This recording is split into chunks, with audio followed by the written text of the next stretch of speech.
Hi, everyone, and welcome back to Retaining Purpose. Today, I'm joined by someone whose work sits right at the intersection of leadership, culture, and human performance. Claire Gray is an executive and team coach who has helped leaders across Australia, New Zealand, Asia, the UK, and beyond build high-performing, purpose-driven teams. Claire is the author of Thriving Leaders and the newly released Thriving Teams, and she hosts the Thriving Leaders podcast, where she interviews global voices like Amy Edmondson, David Clutterbuck, and Dermot Crowley. She grew up in Melbourne, and she now lives in Byron Bay with her husband and 2 sons. Claire, welcome to Retaining Purpose. Thanks, Randy. Thanks for having me. Yeah. So, Claire, can you tell us a little bit about yourself? Obviously, you're in the leadership space. How did you get into it, and where are you sitting at today? Yeah. So it's a funny one. My parents were both school teachers, and so learning was always ingrained in me to be something that was really important. And so when I got to uni, I studied behavioural science, so psychology, and didn't want to become a psychologist. I didn't want to sit and listen to people's problems every day. But then I went on to have a career in people and culture, or HR, where I listened to people's problems every day. But I got 2 years into it and realised that's not what I wanted to do, but I persevered and finished it. Went overseas travelling with my best mate, and we moved to London to do lots of travelling, and that's when I got into HR.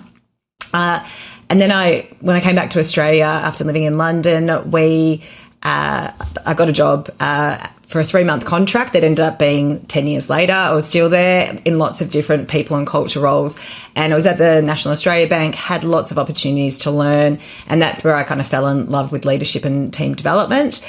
And so 7 years ago, started my business when we moved up to Byron Bay, so we wanted to have a bit of a sea change. And so now my focus is really on leadership and team development, and I do that through leadership development programs, working with executive or leadership teams, as well as doing some facilitation, whether that's conferences or keynote speaking and that sort of thing. So that's a bit about me. And as you said before, I live in Byron Bay, Love the beach, played tennis this morning, and I've got 2 young boys too. Yeah, we were just talking about right before I got on. You're 2 days into summer there. Just for the record, Medicine Hat, Alberta. Right now, we're sitting at a balmy minus 18 with 6 inches of snow on the ground. Wow. Yeah. So kind of different. Yeah. Having said that, though, we're going to Japan for 3 weeks over summer to go to the snow. So there you go. So I won't be in the warmth for the whole summer. There you are. It sounds good. So, Claire, you just released a new book. So you had written Thriving Leaders, and now you wrote Thriving Teams. Super exciting. I'm sure I can't even imagine the process that goes into writing a book. I definitely have a few nuggets I want to touch on, but what did that mean to you to be able to not only release a second book, but have somebody like Amy Edmondson write the foreword for that book, somebody who obviously you look up to? Yeah, definitely. Writing the book was a real passion project. I'd written Thriving Leaders, and there's 6 chapters in Thriving Leaders, and one of the chapters is Thriving Teams. So I'd been using my Thriving Teams model for a long time and knew that I wanted to write the second book. It was just a matter of when was the right time to do it, and it just felt like the right time. So I'd made the decision probably about this time last year, maybe a month earlier, that I was going to kick off in January, and was feeling a little bit ballsy, which was my nickname in high school. And I thought, why don't I just reach out to Amy Edmondson and David Clutterbuck and a few people who I really admire in this space, and just see if I could interview them for the book. And Amy and David, and I knew David because I had studied his global team coaching course a few years earlier, and, we'd spoken quite a few times. And I had actually reached out to Amy when I went to Harvard last year because I posted on LinkedIn about her new book. I just read her book, and I wrote a post about it and tagged her in it, and just wrote, hopefully I'll bump into her at Harvard, not thinking that she'd respond. And she said, let's make a point of it. And so when Amy in December said, sure, I'd be happy to be interviewed for your book, I was ecstatic, obviously. And so in January, I started the writing process, and normally you squeeze it in between things, but I had this lovely moment where my husband took the kids to go see his family for a week in Adelaide. And so I had a week at home by myself where I really got writing, and I probably wrote a quarter of the book in that week. And that was just before meeting with Amy, and then had other interviews with lots of other thought leaders, because I interviewed about 8 thought leaders and also 4 case study organizations too. Yeah. Yeah. And how much of that, like, you know, when you say these thought leaders, you know, these are people that have really influenced the way leaders are behaving today, changing it dramatically. That must have been a huge catalyst to just like, husband, kids, go away again. I want another week. I know. I feel like it should be an annual thing. I know, because I have other people I know who've written book who like rent out an Airbnb, and you know, one of my friends even went to Italy for 3 weeks and wrote. And I was like, well, you're really setting the bar very high. But just want to kick my family out. But it was actually interesting because it was actually more challenging having so much content, because I had about 14, 15 hours of interview content, and also my own ideas and IP, and kind of sifting through it all. It actually made it a little bit more challenging how to package it all up together. And I didn't anticipate. I thought that would be way easier the second time around doing it that way. But it actually, and I guess that's why you have an editor. Right. But that's why you go through that whole process. Because even in the 3 weeks before submitting it to my editor, I went through 2 very significant structural changes to the whole book. So, yeah, it is an evolution, writing a book. Yeah, for sure. So one of the key points in your second book here that I want to touch on has to do with productivity. You know, productivity throughout the globe right now. And I think Canada and Australia are very much in alignment on this, where it is like, I don't know about you guys, but we keep hearing in the news, in the politics, where productivity is at all-time lows. Productivity is at all-time low. Do you feel like they're missing the mark a little bit on that statement? Because is it a productivity issue or is it an engagement issue? So it's an interesting one. So a couple of things coming up for me, because in Australia, they just did a productivity commission audit, and one of the number one things that came up of why Australia is the least productive it's been, you know, in decades, is because of technology and the fact that we're not adopting AI as quickly as other countries. But then at the same time, I think from a productivity perspective, we don't always. I think what happens is we focus on our own productivity and we don't actually focus on our team's productivity. And I think we influence how productive our teams can be, whether you're a leader or a team member, or even with your stakeholders. I think the way in which we set up the systems and processes and structures can really influence a team's ability to be effective, and also the opposite of that, make them quite unproductive as well. Yeah. Yeah, and I think AI and technology as a whole, it, you know, no question, I agree, it is leading to the productivity.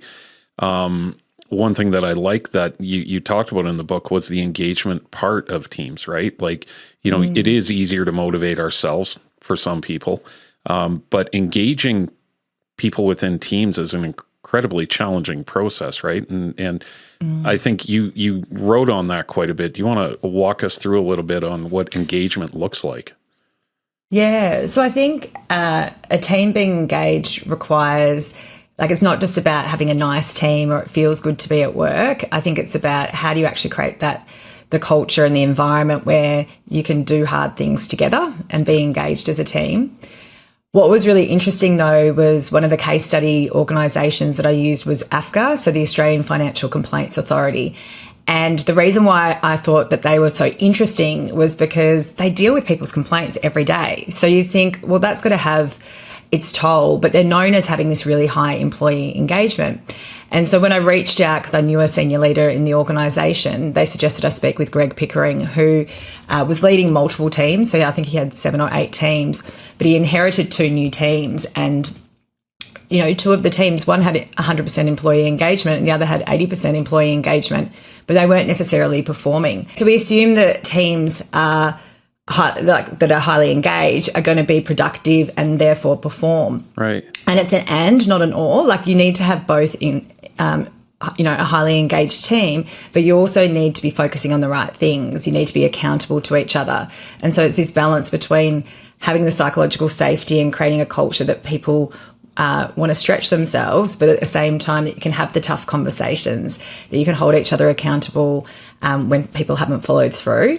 And often I think we have a false misconception that employee engagement means being nice and creating a nice environment, but that's often a passive team culture that doesn't actually face into the hard discussions. And I think that balance between accountability and psychological safety is so important for a thriving team.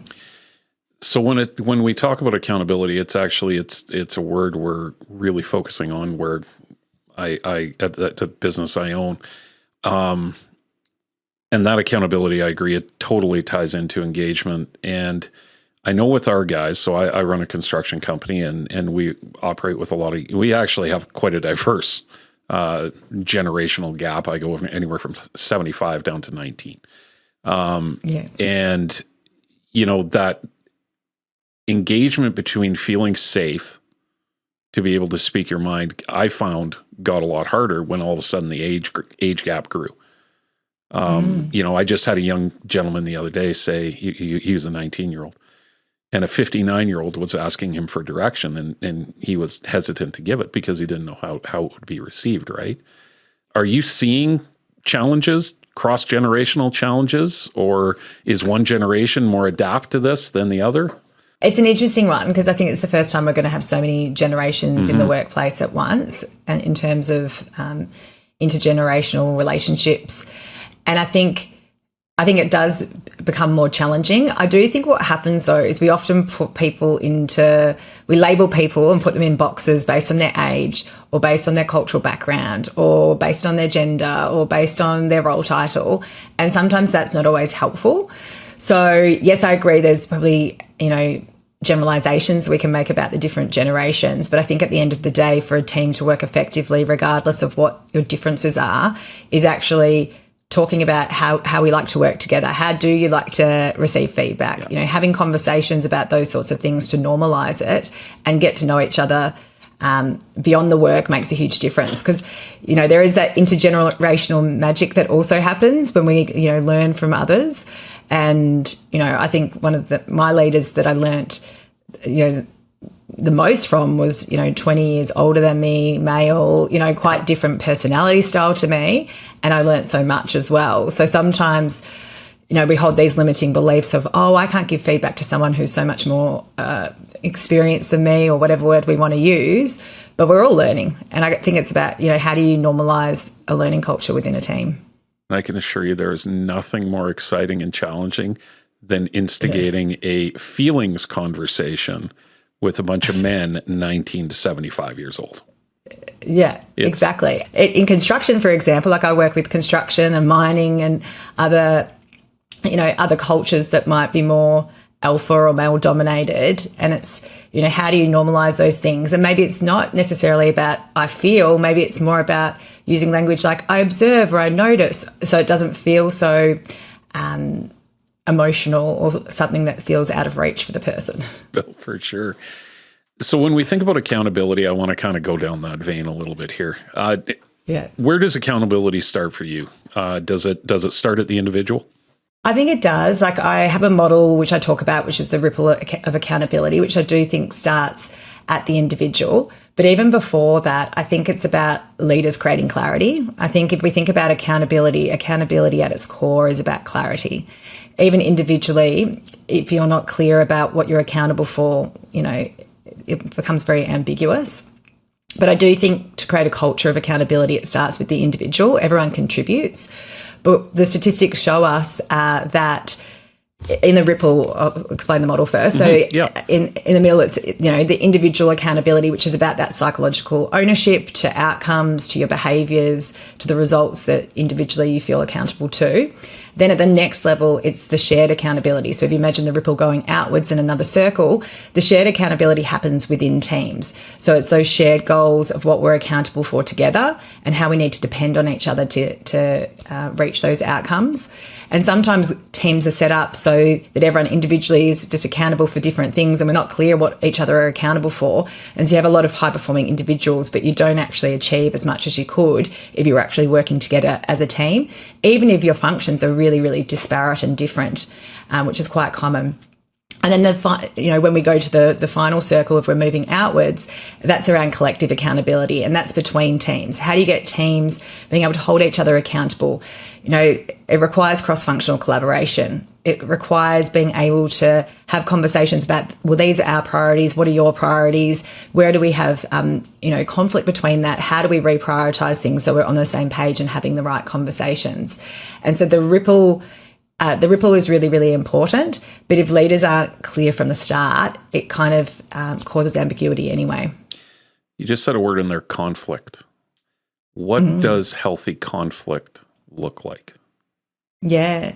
So I believe teams need to have healthy conflict. I probably call it healthy debate. And interestingly, David Clutterbuck, who has written 70 books on, lots of different topics, but a lot around team coaching. So he's, quite an expert in this field. He challenged me when he came on the Thriving Leaders podcast, when I used the word debate, and he said that's actually not a helpful term, because often when we're debating, people are defending their views. And whether dialogue's a better word. But I decided, I literally debated using the word debate before putting it in the book, which the irony wasn't lost on me. But I stuck with healthy debate because I do think there needs to be a little bit of tension. Everyone assumes that psychological safety means it feels nice, but it's actually, we're challenging each other. We need some accountability. We need to have the tough conversations. And sometimes that should feel uncomfortable. And we shouldn't assume that discomfort means that someone's wrong and the other person's right, or that it's not helpful. Sometimes we actually need to challenge each other to come up with the best outcome, and that's how we innovate and get better. And if we avoid having some of those tougher conversations, we can't necessarily progress and move forward. Yeah, that was obviously Amy in the psychological safety space, right? So when I got to see her in New York, it was, for me, and similar to what I've read in your book now, well, in both, it's like this light bulb moment where you go, oh, we've always done it this way, and we've done it this way because it's all we've known, right? And switching that from kind of that hierarchical model of leadership into one of collaboration, of servant leadership, you can see some incredible things come out of that. Like when you talk about does thriving leader or thriving team come first? Oh, that's a good question. I think, I think it's an and, not an or, because you can't necessarily be a thriving leader, although I do think that everyone can be a leader, even if you don't have a team. Even within a team, you can be a leader. But I think at its core, you need to have a leader of a team. I actually don't know the answer. I think it's an and. I think they go hand in hand with each other. I think part of being a thriving leader is building a thriving team. And I think to be in a thriving team, you need to have a strong leader. So it's sort of an and, not an or. Little infinity circle. Yeah. Yeah. Look, we've just created a new model. Yeah, there we go. What are you seeing consistent personality traits and habits when we talk about thriving leaders? So it's an interesting one because I constantly get asked, okay, well, what is the, personality profile or style of a thriving leader? And it depends. And one of the things I talk about is the fact that you need to work out what your authentic leadership style is, and you need to dial up and dial down what that looks like for you. So whether that's being assertive, empathetic, or adaptive. And Randy's version of authentic leadership is going to look different to Claire's, but it's about doing in a way that feels authentic to you, but at the same time, you're going to have conversations that feel uncomfortable for you, and so you might have to dial up being more assertive. And maybe being assertive comes more naturally to me, and from times I might have to dial up being more empathetic. And so, but my version of empathy and your version of empathy could be quite different to each other's. So I don't think there's one perfect leadership profile, because I think it really, really depends. And it's the same as within teams. I often get asked, well, what's the right mix of personalities that we need in our team? And again, it's more about it's more about understanding our similarities and our differences. We often focus a lot on our differences, but it's also focusing on our similarities too that's really, really important, so we can leverage each other's strengths, so we can know who we can lean on in different situations too. So there's no perfect answer, but yeah. Would it be safe to say that the leaders you work with or have worked with or you've seen be successful in building not only themselves up, but also their teams up, that it becomes a self-work journey? Yeah, I do think everyone has some self-work. I've been doing a Thriving Teams training across Asia with a client in insurance, and in the different teams like Japan or Singapore or Hong Kong, they've got different cultures and expectations, and everyone contributes to the dynamic in the team. Everyone contributes to the messiness of a team. Everyone contributes to the success of the team too, and everyone plays a role. And what became really clear from the work that we were doing was that people didn't feel comfortable giving each other feedback. So there was no feedback culture. So what we've been working with each of the teams is how everyone within the team can give feedback to each other. And what was a really interesting aha moment, everyone had this limiting belief of, I don't want to hurt people's feelings, or I don't want to impact the relationship. But when asked, every single person wanted to receive feedback because they wanted to learn and grow. And so sometimes just reframing, feedback and having the tougher conversations around learning and growing can be really helpful as a team. Because sometimes we hold these limiting beliefs that stops us having that conversation, just like the 19-year-old not wanting to have the conversation with the 59-year-old because, he has a perception, but actually that person wanted to learn from their perspective. And so just even having normalizing that and even having conversations as a team, this is how I like to receive feedback. How do you like to receive feedback? And talking about it normalizes the things that might feel a little bit uncomfortable or feel a bit taboo. Yeah, and how important are those you do personality profiling too? I know that's a big part of what you do. How important is that in the starting out of this journey? I like to start there mainly because it helps us really understand where someone's coming from. Even with teams who have worked together for 10 years, they still learn something from it. It's so that's the reason why you behave that way, or you do things this way. And then likewise, you might have new team members that's they've just fast-tracked getting to know someone because, hey, actually they need some detail before they can make a decision. So now I know I need to send information through. So if we're having a meeting for decision-making, we actually know how we're going to operate at our best too. So I think that is one of the key starting places. And if you don't have access to a personality profile, there are free online strengths tools like Values in Action Survey, the Martin Solomon work. That can also be a good starting point. And I think the other place to start is also team purpose, because I think purpose is so critical.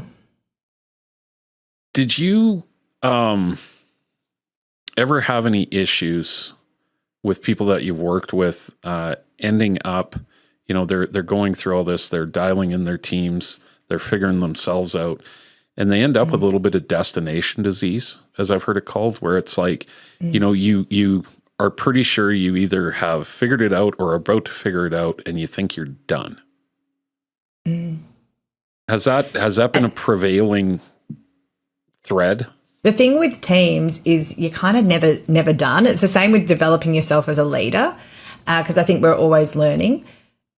Teams aren't static, so it's not we're now thriving and we're going to be thriving forever, because there's environmental factors, there's stuff happening externally, people come and go. There's lots of things that happen that make the dynamic within a team change, and often. And I was actually talking to someone who does very similar work to me yesterday, and he has a theory that you're only ever, he uses the word flourishing, but if we use my language around thriving, as a team, you're probably only going to be there for about 20 to 30% of the time. And you might be performing or, even fall back to complacent or dysfunctional, but it's very hard to actually stay thriving the whole time because there's just so many external factors too. But if you can aim as your goal to be thriving 30% of the time, the impact that you will have will be huge.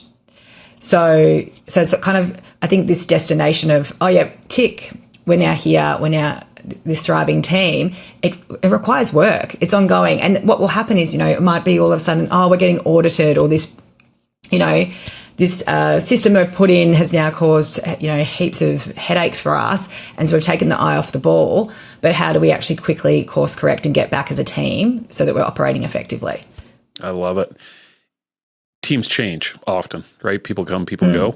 How important is it for cultural and value alignment on a team member coming in? So I think it's so important to kind of revisit even the journey that the team's been on. So one, integrating them and getting to understand and value their similarities and differences so they can too. And also the journey that you've been on around your team purpose or kind of what that narrative or story is. Even understanding a bit of like a timeline of the team, you know, who's been there and kind of based on tenure, kind of sharing your story, because it'll have felt different at different times. There'll be, you know, how do you actually share the narrative, and not to taint someone's view or kind of influence what their perception is. They're going to have their own perception, but sometimes that history is important. But then drawing a line in the sand, especially when there's some baggage that might not be helpful, to move forward together as a team is useful too. You have me thinking about myself. I'm going to pick on myself a minute here. I am, kind of a blend of an extrovert introvert. But as a leader, I check kind of that galvanizing box if we pull the working genius from Mr. Lencioni. Galvanizers typically are quite loud in the room, right? And can often overwhelm. And one thing you've kind of talked about is, you know, for a thriving team, there needs to be good communication across. How do you balance that introvert-extrovert relationship within a team? And as a leader, because I think a lot of leaders are extrovert, what are some things we can do as individuals to work on ourselves to allow more space for those other thoughts and opinions to enter the conversations? Yeah. So I think it comes down to intentionality. So I imagine for you that if you want to give people space to talk first and come up with their ideas rather than jumping in, it takes energy for you to hold back. Would that be fair to say? A little bit, yeah. I am Dutch too. Yeah. That's in my lineage, so. So what I think is really important is also about how do you ask curious questions. I think as a leader, coming from a place of curiosity is really helpful, to ask questions rather than give your opinion early. So asking more what or how questions of your team to bring people in, especially people who are more introverted. One thing that I think quieter team members don't realise is how it's observed their I'm going to say lack of participation, but it's the fact that we actually have to change the narrative. I used to, as a facilitator, really feel like, oh, someone's quiet, they're not participating, but they're actually processing things and they're still part of the conversation. But it's about how do you ask questions to bring them in and be curious around that. I think if you are a more extroverted leader, you know, I would suggest trying not to be the first person to speak with your idea, because it will influence, because of the power dynamic within the team, you might influence the outcomes. And I think it's about observing, you know, once you have spoken, does everyone just agree with what you've said, or do you still get challenged? Right. And if you're observing that you're not being challenged, then I would suggest you need to mix things up, or even give permission to the team and ask the question to say, hey, I want to be challenged on some of my ideas because I want us to get to a better outcome. You know, how can we do that? And actually have a conversation so people have permission to challenge as well. Because sometimes it might be because of the power dynamic, they don't want to challenge, or maybe they don't feel like they've had permission to challenge as well. So that's just a way to create that environment. And then also, you know, not just assuming that the loudest voice wins as well. So, you know, one of the models I talk about is the 4 Ds of healthy debate. And part of that is, you know, some teams either default to the leader to make decisions, which is really, really common, or they talk in circles and actually don't make a decision. And then we come back and we're not really clear about what's been agreed and we haven't decided, or we're having a circular conversation again. So how do we get really clear about what's been decided? Or if we can't make a full decision based on what the data points we've got right now, what progress are we going to make to help us make a decision in the future? And getting really clear around that, I think, is useful too. Do you ever find putting timelines on decision-making works well, or would that work negatively against somebody who needs more time to process things? I think it depends. I think, you know, the reality is sometimes even creating arbitrary deadlines for a team can be useful so you know what you're working towards. But I do think that I think it's about, with your meetings and the way you set up your meetings and your agendas, being really clear about what it is we're trying to achieve. Is this just for situational awareness and we're having a discussion, or are we actually meeting to problem solve or make decisions, and being really intentional about the purpose of why we're getting together? And if it is for decision making, and you know that people do like to process information. I was actually just coaching a CEO last week who talked about the fact that when she's working with her peers, she's the CEO of an organisation that has multiple businesses within it. And so when she's with her peers, she notices that she needs time to process, to make decisions. And then she has questions after the meeting. And so even thinking about, well, if you know that about your style, how do you actually ask some of those questions before or get information so you can already ask those questions in the meeting rather than not in the moment?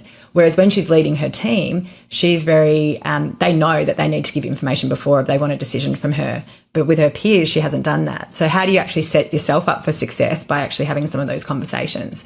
Because otherwise you have the meeting after the meeting, which can sometimes, open up the decision that's been made, and then we haven't actually arrived at a decision, or you don't have everyone aligned to the decision that's been made. Yeah, you end up with just that circle of death of meeting after meeting after meeting and nothing. And you're going to lose your team instantaneously after you hit the third meeting. Yeah. So I think it's really, having these conversations about, well, how are we making decisions as a team, and being, open to that too. Because sometimes, teams often when I facilitate it will feel comfortable when I'm there to say, well, we just default to the leader. Whether when the leader asks that, would they feel comfortable saying that? It depends on the psychological safety within the team. Yeah, that's exactly where I was going next, Claire, which was, how does that change when all of a sudden a facilitator comes into the room and manages the meeting versus the leader managing the meeting? And is there benefit to bringing in, or having somebody else run a meeting that maybe isn't even the leader? Yeah. So, I am a team coach and a facilitator. So obviously I'm going to be very pro people getting team coaches and facilitators. But in all reality, I do think that there's a lot of benefit because you've got someone in the room who's going to actually challenge everyone in the room, including the leader, and also make observations about what's actually happening in terms of the dynamics within the room. And sometimes they will be facilitating the meeting, so taking more of a lead role in the meeting. But at other times, depending on who you're working with, they might sit back as a team coach and actually observe what's actually happening in a normal meeting that's been facilitated and offer observations. So there's a few different ways that it can work. But then likewise, I'm a big believer, and depends on what the meeting purpose is. Again, I come back to purpose. Yep. Actually having a rotating chair in the meeting can be really, really useful because everyone's going to have an opportunity to lead the meeting. And obviously you'll have, I would think you would have an agenda, but there's a bit of a freedom in a framework in terms of everyone's style of how they would lead that meeting. And I do think there's benefit in that. And as the leader of that team, just be conscious of, the role that you're playing during those meetings as well. Like, are you being the participant? Are you being a team member, or are you actually still the leader of the team? And the reality is you're still the leader of the team, but you might just kind of change your hat slightly to let that person, whether I would suggest the leader still has the ultimate decision-making rights, the person's just facilitating the chair of the meeting. You said purpose again. Is purpose vision? Or does purpose come out of vision? I would say neither. So I would say that purpose is the why and the vision is where you're headed in the future. So I like to think of purpose. So from an organizational purpose level, it's, why does this organization exist? But when I think about purpose from a leadership perspective or working with teams, I have the 4 levels of purpose, because I think we often just think about purpose being the organization's purpose, and it's, why does this organization exist? What do we believe in? Whereas the vision's where we're headed in the long term. Then at the next level of purpose, so that's top levels, the org's purpose. The next level is the team's purpose. Why does this team exist? Even if you're the most senior team in the organisation, why do we exist? What's the legacy that we're going to leave? And this should be something that really kind of inspires and motivates people. And actually just articulating a statement around that can be really useful, because it often is the glue that kind of binds the team together to the team's why. Then it's about meaningful work. Like, people need to feel connected to the work that they're doing every day. No one really turns up to do a bad day's job, but if people can draw meaning from the work that they do, they're going to feel a lot more connected to it. And then there's our own I say at the lowest level, but it's probably the most important, is our own individual values. So what actually motivates us? What are our beliefs? And if you can, as a leader, make the link between those four things, your teams are going to be motivated. They're going to be more engaged. They're going to be far more invested also. Claire, I am beyond excited because you know what we just did? We just solved the world's productivity problem. Awesome. We've got a new model and we've just solved world productivity issues. This better go viral because we nailed it right there. But it does, like it does speak to that as you were just talking about that, you know, everything that you were saying and it could be tied back to, you know, purpose creates engagement, creates productivity, you know, everything, right? And I think, you know, I hope more people do start understanding that productivity isn't just this AI-driven tool that's happening on the technology back end, right? Or productivity is people feeling purposeful in everything they're doing at work as well as in life. Well, I mean, your podcast is called Retaining Purpose. I feel like there's a reason that you chose the name for that, and it is so vital. But, you know, I think there's still a huge perception that shareholders only care about profit or the dollars. And I think we know, you know, the research tells us that if we actually focus on purpose and can connect our people to purpose, they're going to be more productive. They're going to want to go that extra mile and feel really connected to the work that they do every day. Yeah. Are we seeing a shift in that, Claire? Like, I'm kind of hopeful we are. That, you know, we are getting away from this rhetoric of chasing the almighty dollar. I know stock markets just chase the dollar, but are you seeing a shift out there? I'm hoping you are. Yeah, I mean, I've definitely seen a shift over the years, but then I still, you know, will get surprised from time to time as well. From senior leaders within organisations, you know, still talking about the fact that really all we care about is the dollars, but that's not motivating for people. That's not motivating for your leaders that need to help motivate their teams. And I think if we shift the mindset to meaning and the things that matter to people, you'll see a real shift. Yeah, for sure. Another thing you wrote in your most recent book talked about connection and togetherness. And this was one of my favorite parts of the book, actually, because it really speaks to relationships, and it's something that I've really leaned into lately. How important is that connection and togetherness inside teams, and what does that look like? Yeah. So in the model, it's the intersection of a Venn diagram between purpose and relationships, and I think it kind of sits really nicely that connection that we need to have as a team. And you know, when I talk about connection, I'm talking about, you know, what are some simple team processes and ways of working of how we're actually going to connect together as a team. And it doesn't have to be anything too complex. It should be quite simple, but it's like, how do we get the work done? How do we meet effectively? How do we, collaborate? How do we communicate with each other? But also the togetherness part is really getting to know each other beyond the work, getting to know each other as humans and as people. And it's not about sharing our deepest, darkest secrets, but it's about, you know, how do we get to know each other beyond the work every day? Because we know that that builds trust, it builds psychological safety, and we're more likely to have each other's backs. Yeah, it's kind of fun when you can see teams really start to connect and actually enjoy spending time with each other. And you see some pretty cool things start to come out of that. So what's the balancing act a leader needs to play in that? I know that's something that I've struggled with is how do you walk that line between allowing yourself too close? And because I've been caught on the too close side, it becomes apparent, unfortunately, far too late. How do you navigate that as a leader? It can be challenging because, I've worked with some teams that have worked together for, 10, 20 years. And so they know each other really well. And then likewise, there's, other teams where the turnover is really, really high all the time. And so it's how do you fast track connecting and getting to know each other beyond the work? Because sometimes you feel like you're too close, so you avoid and step over issues because they've always been like that versus, I can't have tough conversations because I don't know you well enough yet. And I think even if you are friends, if you're a leader of a team and you're friends with your team outside of work, how do you actually create those boundaries and expectations of what you have of each other when you're at work versus not at work? I think that's really important. And likewise, I think it's about how do you actually, as the leader of the team, allow your team to connect without you as well. It's not always about you as the leader, being the connector. I think it's also, an awesome opportunity for team members to play that role, because you'll often find that, naturally there's just that person that's the glue that kind of helps everyone stick together as well. And that actually energizes probably that person and it plays to their strengths. And so how do you leverage that as a team as well and not feel like you have to do it all yourself?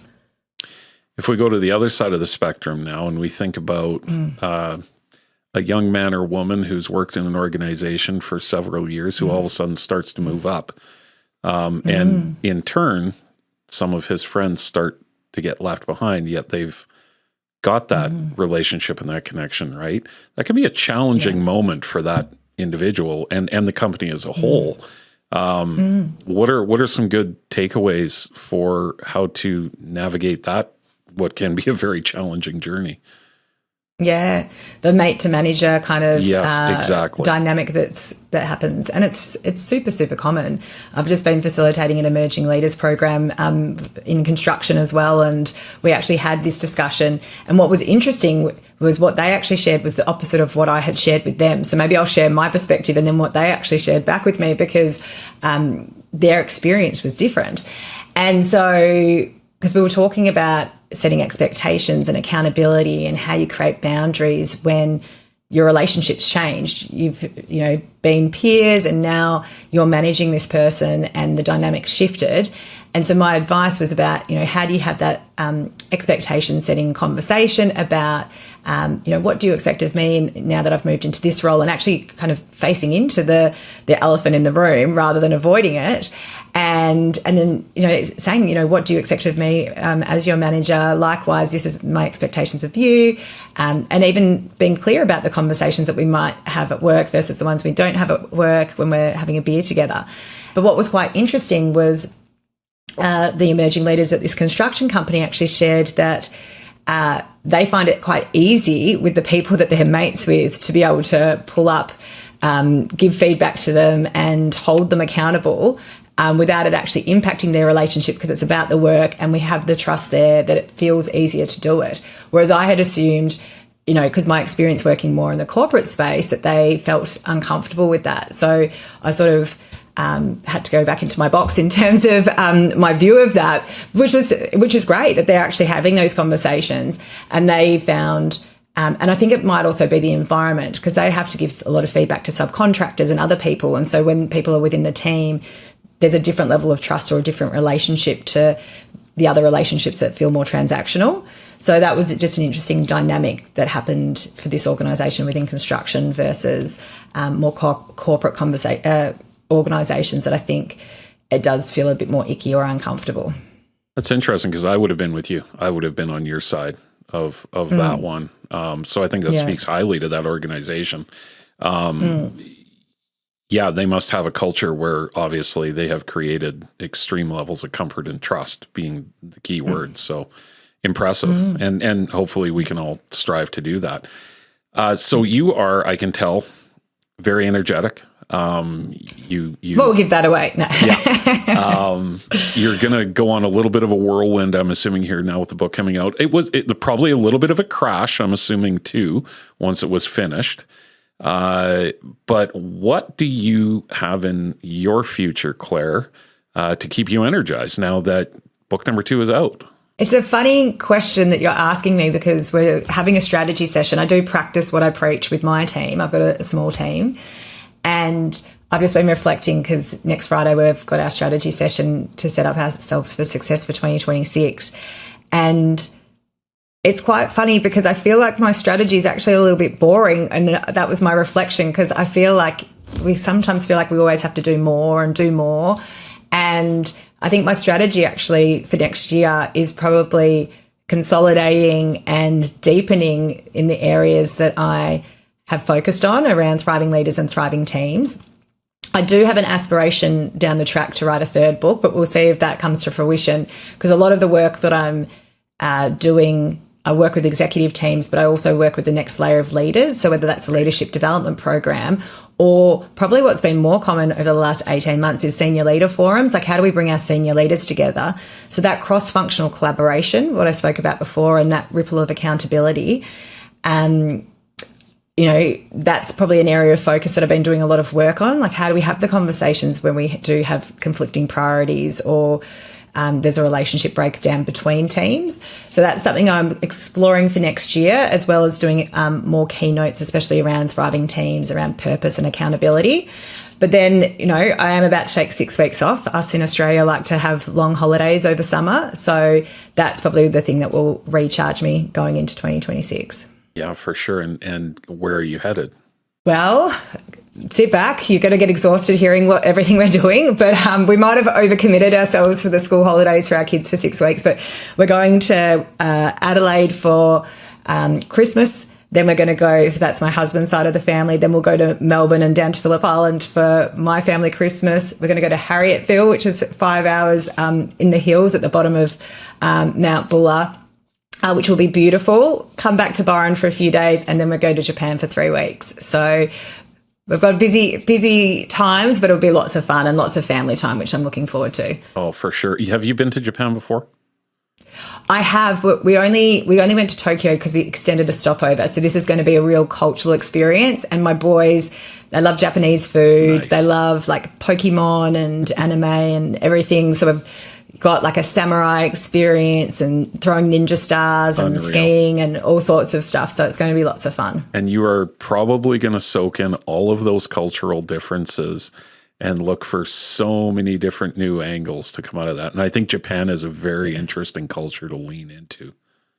Yeah. When I did my master's, actually, and the country I chose for the subject around managing people across cultures was Japan. So I feel like I've studied it years and years ago. And then I've also been working with a Japanese team as well. So then to be there will be an awesome cultural experience too. Oh, that's going to be amazing. It's funny because I never really had it on a list of places to go, but I seem to know a lot of people going there lately, and it's kind of creeping its way up on the bucket list here. So we'll see. Maybe. Apparently, Australians are the number one tourists in Japan at the moment. So we're loving going to Japan in Australia. Yeah. Oh, and just curious now, this is totally off topic. How far is the flight for you from? Oh, I feel like I'm going to say 9 hours, somewhere between 7 and 9 hours. So it's still a jaunt, but that's like me going to the south end of Mexico. So not terrible. Yeah. No, yeah. Nice. Yeah. Claire, before we wrap up, if a leader listening wants to move their team kind of one more step forward, what would be the smallest and most practical suggestion you could make for them to take action on? Oh, there's so many things I want to say, but if I have to pick just one, I would suggest start having more open conversations. So ask your team questions. What's one thing that's working well? What's one thing we can improve?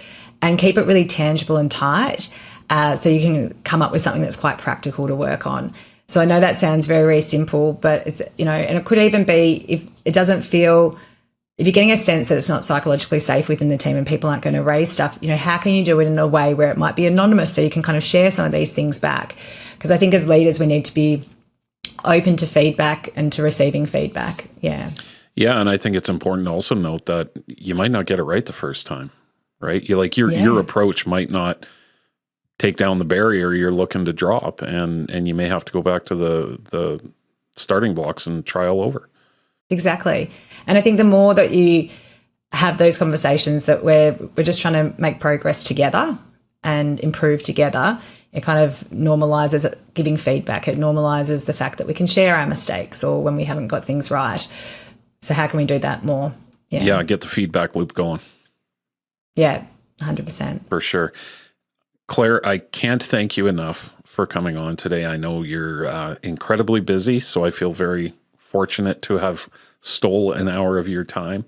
And yeah, I just thank you. It's some incredible insights, and I think a great place to leave it off when it does comes to just get curious, ask questions, and create that environment of a safe place for teams to thrive and grow.